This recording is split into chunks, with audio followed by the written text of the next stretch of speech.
These are eaten all around the world, actually, bringing prosperity, good luck for the year ahead. That's a recurring theme, it seems. So there's clearly a link between food and money, or fortune, whatever it may be. Yeah, that's right. And I looked this up, actually, and I've got a quiz for you, James.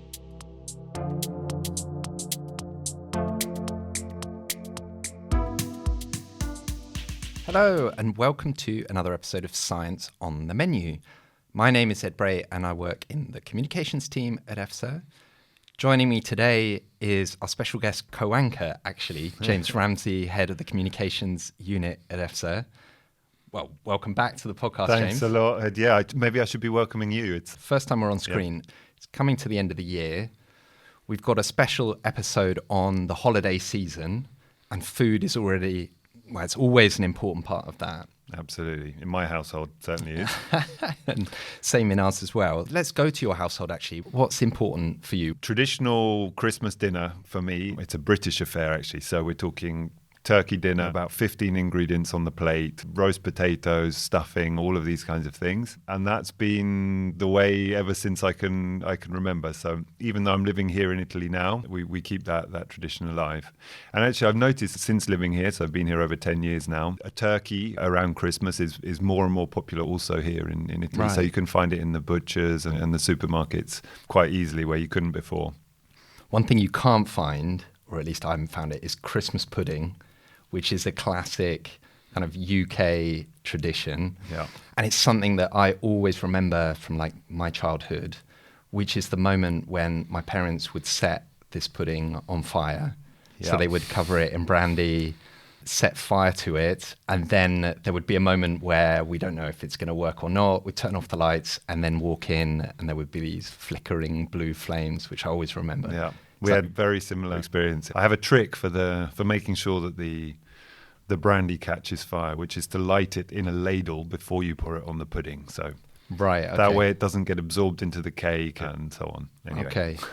There's also an interesting food safety angle actually on this, in that to bring good luck, my mum would put a sixpence in the Christmas pudding, and whoever would get that, it was supposed to bring luck for the coming year.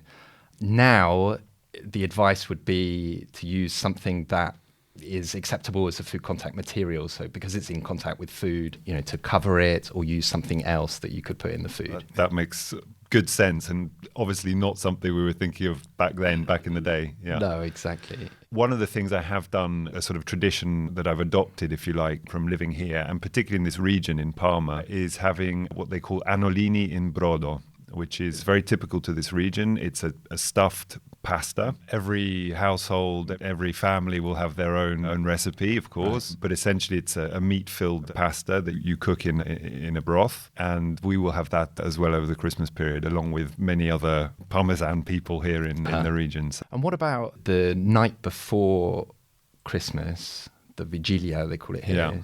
You would find that Vigilia, Christmas Eve, is a day of fasting. Basically what it means is that there should be no meat on the table. So typically you would find dishes that focus around fish or even cheese. And that's certainly the case here in Italy. I know it's the case also in many other countries, whether it's, Bulgaria, Finland, Croatia, Portugal, salted cod, bacala. These are... so different types of fish depending on where you are. Some of the same things apply to, preparing, eating fish that you would apply to other types of food. Of course, when you're storing fish in the fridge, you need to make sure that it's done at a certain temperature, so below 4 degrees is the recommendation. And then you have to be careful when you're preparing fish to eat, so making sure that you're using separate cutting boards for compared to other food that you may be preparing, and then basic stuff like making sure you wash your hands before and after you touch the food, ensuring clean surfaces, this sort of thing. Right, so keeping safe, having a good time at the holiday season, but keeping safe as well. In fact, one other thing just to be aware of is levels of contaminants in fish. Right. So we've done quite a lot of work here at EFSA on the presence of metals in fish, heavy metals like mercury. For advice on portion sizes, number of times you should be eating fish in a week, this kind of thing, you should check with your national food safety authorities. Thanks for that, James. I've got a few props for you here. They're going to prompt some discussion about what they mean. So let me bring them out. The first I've got here, it's not actually a food, it's a plant. So There, let's have a Okay, look. what are you going to ask me to do with that, Ed? The listeners don't know what I've got here. Okay. But I'm holding it up. It's green. It's got some white berries. You might have guessed it now. And people, well, they hang this up in their homes. What have we got here, James? Looks suspiciously like mistletoe to me. Right, that's it. So why is that interesting then? It's not food, obviously, and certainly you shouldn't be eating mistletoe because it's toxic. Right, exactly. The tradition is that you kiss underneath it. Don't worry, James. I'm not I'm not coming in your personal space. Okay. But it does have an interesting angle in terms of plant health, actually, because this is a semi-parasitic plant in the sense that if it's planted outside, it can grow on a tree and it can take the nutrients from it.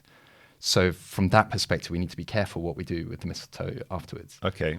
What's the semi-parasitic bit mean? Well, it means that it can get its own nutrients because it has the leaves and can photosynthesize, but it also has this tendency to take it from others like a parasite. And doing that, it can kill other plants. It has quite a long tradition, if you like, around festive period. So there's references to it in ancient Greek literature, Norse mythology, and usually symbolizing, things like love, fertility, this kind of thing. So it's made it all the way to today, and we still see it in that way. Right. Let's get the next one out. Go on then. So I've got a bowl of them here. I'm going to put them on the table. What do you see, James? Table grapes, I would describe them as. Right, exactly. Why are these eaten at this time of year? Well, I mean, if I would guess with cheese, I don't know. It's something that's maybe pre-Christmas dinners. I don't know. I have no idea. Tell me. Right. No, that's true.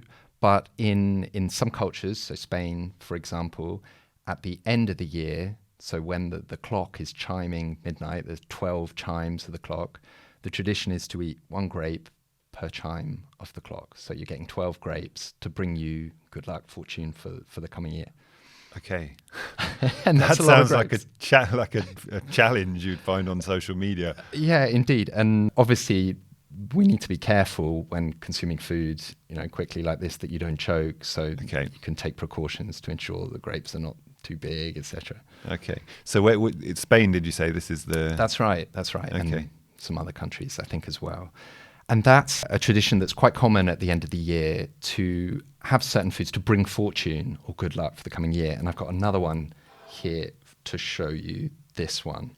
So you can hear those. You can see them on the camera. Lentils, dried lentils. Dried lentils, that's right. So these are eaten all around the world, actually, bringing prosperity, good luck for the year ahead. That's a recurring theme, it seems. So there's clearly a link between food and money, or fortune, whatever it may be. Yeah, that's right. And I looked this up, actually, and I've got a quiz for you, James. Okay. So let's see how you get on. I've got a few examples of end-of-year traditions with food related to bringing fortune and prosperity. But I've put one in here that is not true. Okay. And let's see if you spot it.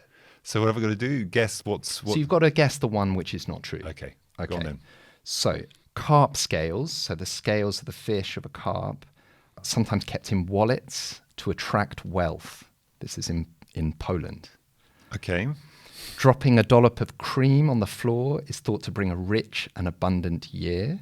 This is in Switzerland. Okay. Some Italians wear red underwear on New Year's Eve for good luck. Right. How's that food related, Ed? This one I just threw in for good measure because it sounded nice. Okay. Throwing old dishes and plates at the doors of friends and family. And the more broken dishes you find, the more luck you're believed to have in the coming year. So that's in Denmark. Okay. It's traditional to hang an onion on the front door of your home in Greece. And in some parts of the UK, it's traditional to hit each other over the head with a hard stick to bring good luck. Oh dear. I think I've heard of a couple of those before. I got the red underwear one, I know. Right. Yeah. So the onion on the door in Greece sounds like it could be true. Right. The carp scales, that's a bit of an odd one. Right. Yeah, have a very fishy smelling wallet. But I'm tempted to think that's also true.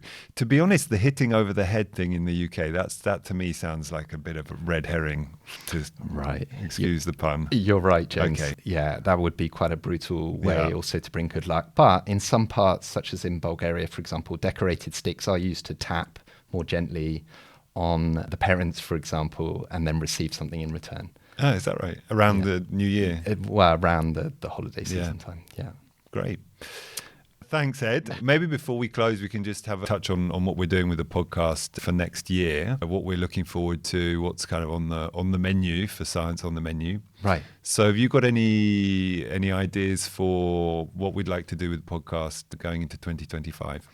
Yeah, so we'd like to start to bring in some external guests. So that would be nice to hear from others around the area of food safety, etc.